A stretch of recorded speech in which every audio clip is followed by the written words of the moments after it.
Welcome back, everyone. We're going to look at 13b now, or chapter 13b from our trigonometric identities topic. Now, it's a bit of a big mouthful, this chapter heading, symmetrical properties and the Pythagorean identity. This part here, the Pythagorean identity, just refers to our exact value triangles. So here's our exact values of our trigonometric functions. Now, our exact value triangles, or our special triangles, refer to these two over here, which is our 30-60 triangle and our 45-45 triangle.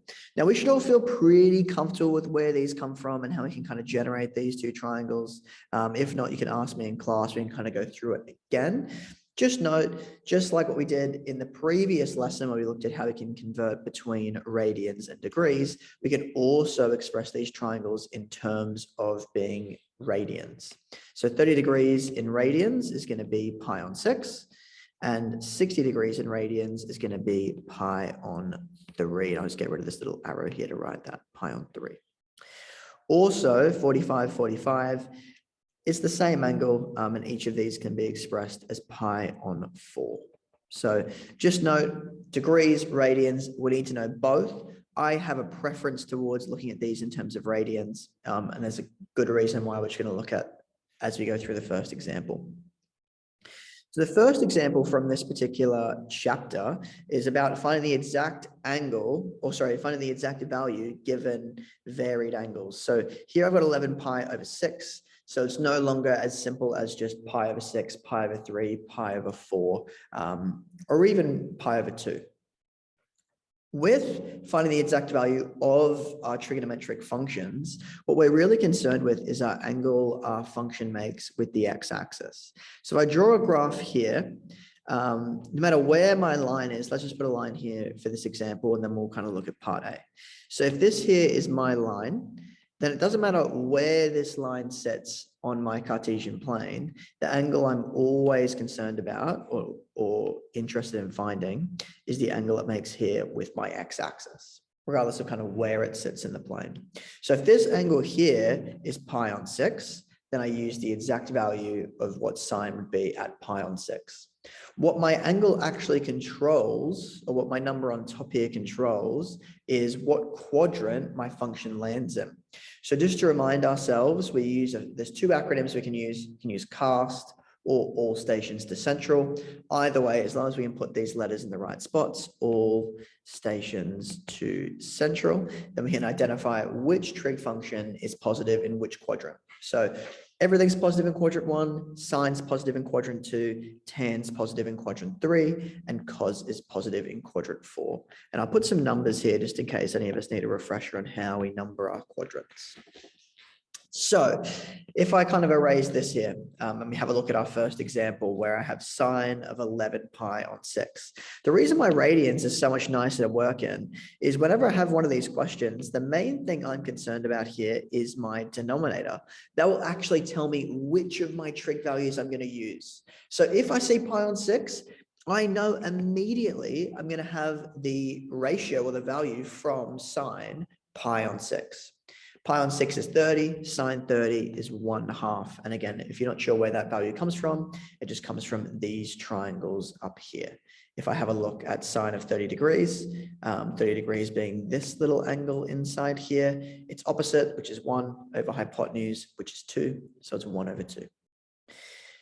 Again, if we come back down here to have a look, I know it's going to be 1/2. What my 11 does on top is tell me which quadrant it's going to wind up in. So this basically decides, is it a positive half or is it a negative half? Well, if it's 11 pi on 6, the way my mind works is I like to think, is it closer to pi or is it closer to 2 pi? That kind of just tells me, is it going to be around this axis here, or is it going to be around this axis over here? Because again, we're always taking it from the x-axis, and my x-axis can be expressed as either pi, 2 pi, or 0. And I might just write that on the side. So this could be thought of as being 0 or 2 pi. And this axis over here is always thought of as being pi. Or negative pi, I suppose, is also fine as well. So 11 pi on 6, well, if it was closer to 2 pi, or 2 pi would equal 12 pi on 6 in this case. So I know it's closer to 2 pi.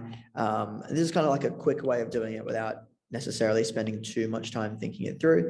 Because it's closer to 2 pi, then I know my angle is going to be around here. And this missing piece is going to be pi on 6. Now, there is another way to kind of think through this or get our answer. Again, I can think, is it closer to pi or 2 pi is still good? It's closer to 2 pi. So therefore, I'm going to do 2 pi minus 11 pi on 6.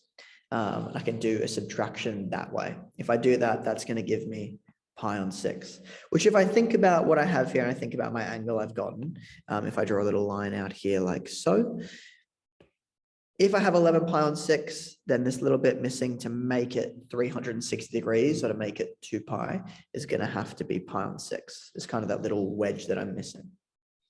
So I know this angle here is pi on 6.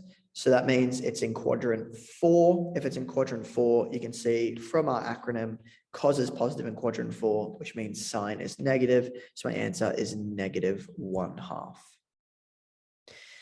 Let's just do part B. We'll do it a second time with cos. If I come over here and I do part B, I now have cos. Let's just write this whole thing out. I have cos of -5 pi on 4. So have a look at cos -5 pi on 4, and I draw my graph. This time I know it's closer to pi. So essentially, is it closer to 1 or closer to 2 in terms of my fraction is also a way to think of it. So it's going to be closer to pi. So because this part here is closest to pi, then if it's a negative angle, we're going backwards. So going backwards, so I'm going to go around to pi, and then I'm going to go -pi on 4 more past that to get this angle in here being pi on 4. So again, my denominator is going to tell me what value I use. So this is my cos pi on 4 ratio or value, which is going to be 1/√2. I can simplify that to give me √2/2. And again, my part on the top, this -5, tells me which quadrant it's in, which is going to control whether it's positive or negative. I can see in this case, it's in quadrant 2.